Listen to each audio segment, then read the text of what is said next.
Podcastnya Asifa Kolbu. Bismillahirrahmanirrahim. Assalamualaikum warahmatullahi wabarakatuh. Sahabat Asifa, kembali lagi di acara kesayangan kita, acara favorit kita di ASQ Podcastnya Asifa Kolbu. Oke, di tengah-tengah kita telah hadir narasumber yang merupakan paralel saya di unit SD. Beliau adalah ustazah yang jadi favorit kelas 5B. Betul saja?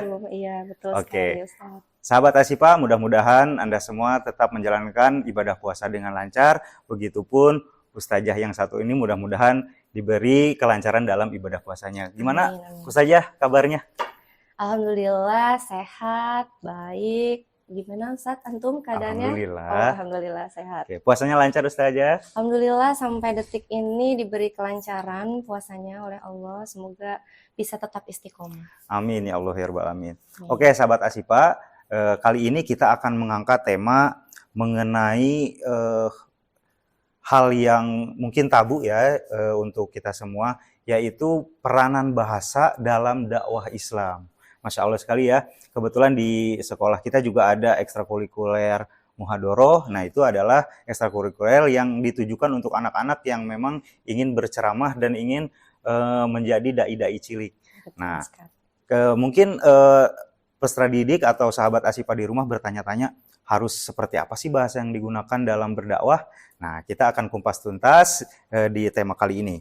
Sebenarnya Ustazah, apa sih yang dimaksud dengan bahasa itu sendiri? Baik, bismillahirrahmanirrahim, sahabat Asyifa di rumah. Alhamdulillah pada kesempatan kali ini kita masih bisa sharing mengenai topik kita pada hari ini, yaitu peran bahasa dalam dakwah Islam. Nah, namun sebelumnya betul sekali apa yang sudah ditanyakan oleh Ustadz Indra. Kita perlu mengenal terlebih dahulu. Apa sih yang dimaksud dengan bahasa gitu? Baik, bahasa itu sebetulnya cakupannya luas ya. Bisa berupa kata-kata, bisa berupa gerakan atau isyarat, bisa juga berupa tindakan, seperti itu Ustadz. Betul. Nah, jadi bisa kita artikan bahasa itu adalah media kita untuk berekspresi. Kita bisa mengekspresikan segala sesuatu dengan bahasa. Kita bisa berkomunikasi, bersosialisasi itu juga karena bahasa. Kita bisa saling memahami, saling mengenal satu sama lain, itu juga karena bahasa.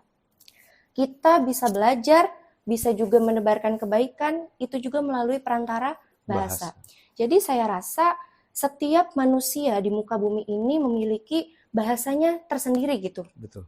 Begitupun dengan para tunawicara. Mereka memiliki bahasanya tersendiri, yaitu bahasa isyarat atau bahasa yang menggunakan gerakan.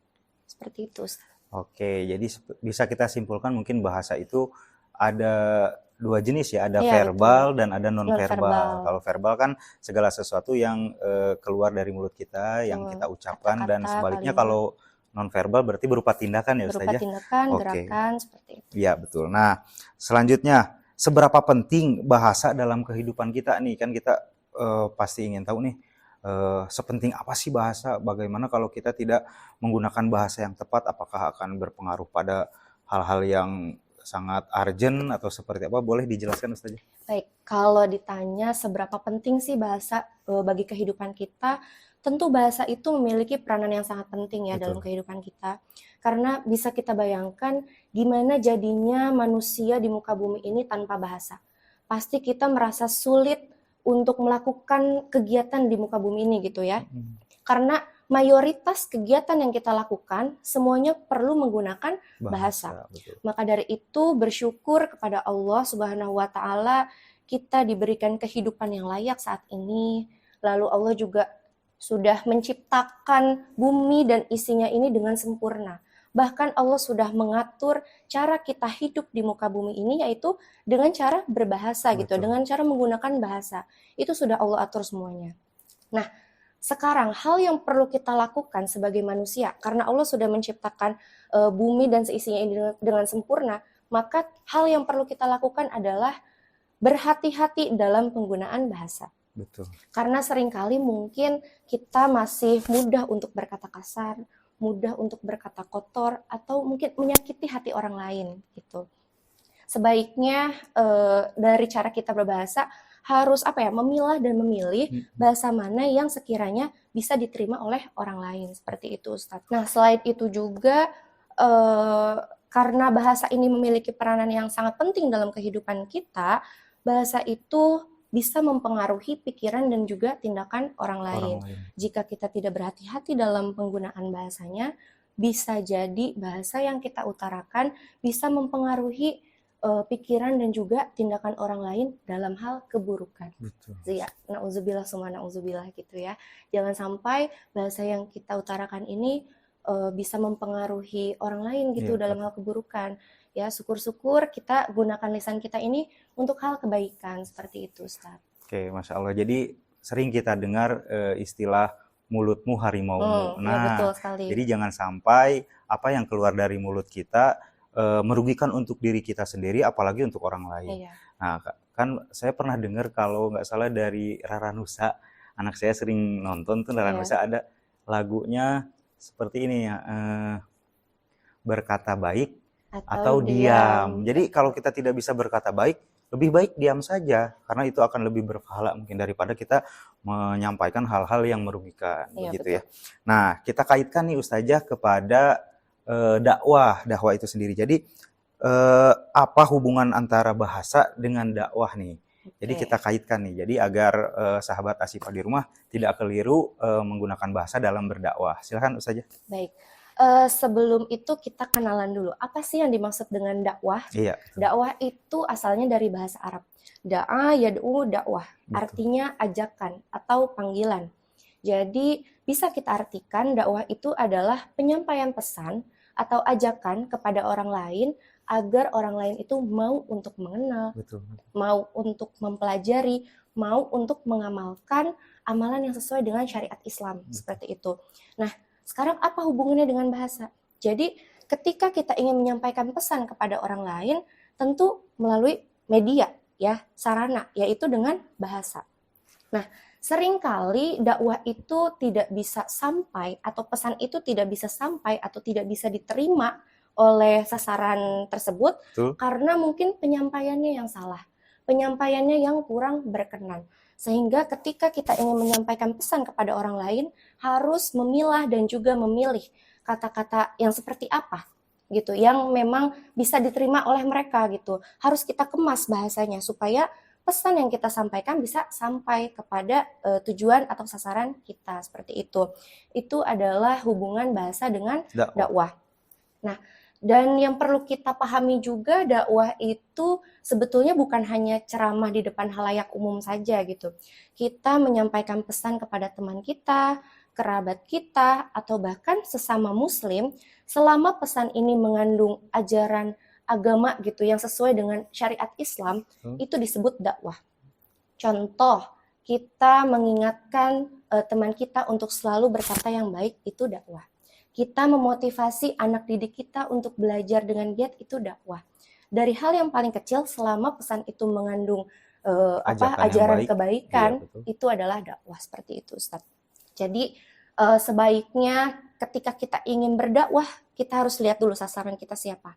Kalau sasaran kita anak-anak, maka lebih baik gunakanlah bahasa ibu atau bahasa yang mudah dimengerti oleh anak-anak, supaya pesan kita sampai dan bisa diterima oleh anak-anak. Nah, tapi kalau misalnya kita ingin berdakwah kepada para remaja atau orang tua, itu harus kita bedakan.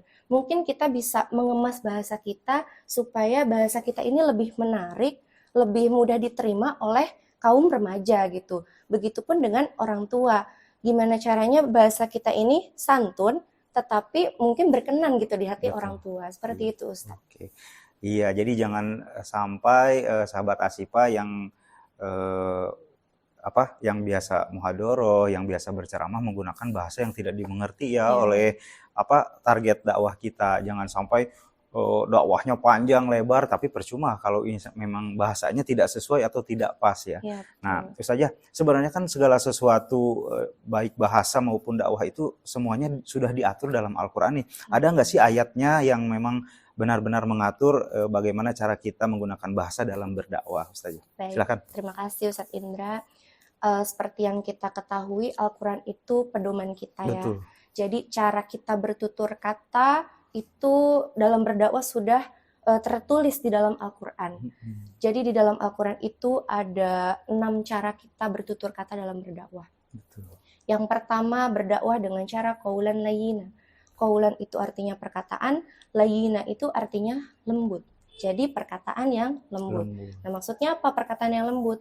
Perkataan yang memang tidak memaksa, perkataan yang tidak memunculkan perpecahan gitu. Nah, ditujukannya untuk siapa? Dakwah dengan cara qaulan layyina ini ditujukan untuk orang yang berkata kasar atau mudah berperilaku kasar atau zolim. Betul. Ya, seperti yang sudah tertulis dalam Quran surat At-Thaha ayat 44, Allah memerintahkan Nabi Musa dan juga Harun untuk berdakwah kepada Fir'aun ya dengan cara qaulan layyina atau perkataan yang lembut. Nah, mengapa harus dengan perkataan yang lembut? Supaya setidaknya ketika mereka ini tidak bisa mengamalkan apa yang kita sampaikan, setidaknya mereka mendengarkan apa yang kita sampaikan. Seperti itu. Itu yang pertama qaulan layyina. Yang kedua adalah qaulan baligho atau perkataan yang membekas. Maksudnya perkataan yang membekas ini adalah perkataan yang tegas dan juga keras. Nah, ditujukan untuk siapa? Perkataan qaulan baligho ini untuk orang-orang munafik gitu. Untuk orang-orang munafik. Jadi Allah sudah memerintahkan ketika kita ingin menyampaikan pesan kepada orang munafik, maka gunakanlah qaulan baligho atau perkataan yang membekas di jiwa mereka seperti itu. Selanjutnya ada lagi qaulan maisuro. Arti dari qaulan maisuro ini adalah perkataan yang mudah dipahami. Ditujukannya untuk siapa? Untuk kerabat, untuk para fakir dan juga miskin. Mengapa kita harus menggunakan qaulan maisuro? Supaya ketika kita menyampaikan pesan kepada mereka, pesan kita itu mudah dimengerti dan juga tidak menyakiti hati mereka seperti itu. Maka kita harus menggunakan kata-kata yang memang mudah dipahami oleh mereka seperti itu. Itu yang ketiga. Selanjutnya ada lagi qaulan karimah. Sering sekali kita mendengarkan atau membaca ayat Al-Quran mengenai qaulan karimah. Arti dari qaulan karimah ini adalah perkataan yang baik, yang sopan. Nah, ditujukannya untuk siapa? Untuk orang tua. Jadi ketika kita ingin mengingatkan orang tua atau mungkin kita ingin menyampaikan pesan gitu kepada orang tua, maka gunakanlah kata-kata yang baik dan juga sopan supaya tidak menyakiti hati orang tua. Ya, karena seperti yang sudah tertulis dalam Al-Quran surat Al-Isra ayat 23, jangankan kita untuk berkata kasar atau berkata yang menggunakan nada yang tinggi itu tegas. Kita nyebut kata saja itu tidak boleh gitu kan ke orang tua. Maka dari itu ketika kita ingin menyampaikan pesan kepada orang tua harus dengan kata-kata yang karim, yang baik, yang sopan. Seperti itu. Baik, selanjutnya adalah qaulan sadida atau perkataan yang lurus dan juga benar. Nah, kapan kita menggunakan dakwah dengan cara qaulan sadida ini? Ketika kita ingin menyampaikan takwa, mengenai takwa kepada Allah, maka harus dengan perkataan yang benar. Kita sampaikan sesuai syariat Islam, seperti itu. Dan yang terakhir adalah qaulan ma'rufah. Nah, qaulan ma'rufah ini adalah perkataan yang pantas. Biasanya kalau qaulan ma'rufah ini disampaikan ketika kita ingin mengingatkan kepada para wanita. Karena apa? Mungkin wanita itu perasa ya. Jadi ketika kita ingin mengingatkan kepada wanita atau sesama wanita ingin mengingatkan, maka harus dengan qaulan ma'rufah atau perkataan yang pantas seperti itu. Supaya apa? Supaya wanita tersebut tidak tersinggung, tetapi pesan yang kita sampaikan bisa diterima oleh mereka seperti itu, Ustaz. Oke, jadi kesimpulannya tadi ada 6 ya. Yang pertama qaulan layyina atau dengan perkataan yang lembut. Yang kedua qaulan baligho atau dengan perkataan yang membekas. Yang ketiga qaulan maisuro atau dengan perkataan yang mudah dipahami. Yang keempat adalah qaulan karima atau perkataan yang santun. Yang kelima adalah qaulan sadida, perkataan yang lurus dan juga benar. Dan yang terakhir adalah qaulan ma'rufah, perkataan yang pantas seperti itu. Jadi masing-masing sudah memiliki cara untuk menyampaikan pesan, tergantung siapa sasaran kita. Seperti itu, Ustaz. Masya Allah. Memang Al-Quran itu benar-benar mengatur kita. Dari mulai kita membuka mata sampai menutup mata, itu sebenarnya kita sudah diatur. Jadi kita hanya menjalankan dan rajin-rajinlah membaca serta tafsirnya ya Ustaz. Ustazah. Nah, Nah, yang terakhir mungkin biasa nih di podcast Asipa ini ada pesan yang harus disampaikan oleh setiap ustazah. Jadi pesan yang disampaikan itu mungkin kita berharap agar sahabat Asipa di rumah lebih paham dan lebih mengerti apa yang telah kita sampaikan di podcast kita kali ini. Jadi boleh disampaikan kata-kata mutiaranya, boleh disampaikan, silahkan ustazah. Baik, sahabat Asyifa di rumah, alhamdulillah sampai saat ini kita masih diberikan umur oleh Allah Subhanahu wa Ta'ala untuk merasakan yang namanya bulan Ramadan. Yang pastinya di bulan Ramadan ini mungkin kita merasa ter-challenge gitu. Kita merasa ada tantangan baru. Bagaimana caranya kita bisa menjadi pribadi yang lebih baik. Nah, untuk itu mungkin kita bisa mengupgrade diri kita dari mulai hal yang paling kecil, yaitu mungkin dari cara kita berbahasa. Ya, khususnya untuk sahabat Asyifa di rumah mungkin yang masih suka berkata kasar atau mungkin masih suka menyakiti hati temannya. Ini tidak hanya untuk sahabat Asyifa saja, mungkin self reminder untuk diri kita juga ya, supaya kita bisa betul-betul mengintrospeksi diri agar supaya diri kita ini bisa menjadi pribadi yang lebih baik lagi. Untuk itu mari kita sama-sama memperbaiki diri kita supaya kita bisa bertutur kata yang baik, yang sopan, yang santun, dan juga mungkin memberikan pengaruh yang positif gitu terhadap sesama ya, supaya kita bisa dengan cara kita bertutur kata yang baik, maka itu akan mempengaruhi kualitas diri kita seperti itu. Masya Allah, semoga sahabat Asyifa di rumah bisa memetik hikmah dari apa yang kita sampaikan hari ini. Ya Allah, ya dan semoga setiap episode kita bisa tonton bersama-sama, menemani Anda menjelang berbuka puasa. Terima kasih, kami undur diri. Wabillahi taufiq wal hidayah. Wassalamualaikum warahmatullahi wabarakatuh.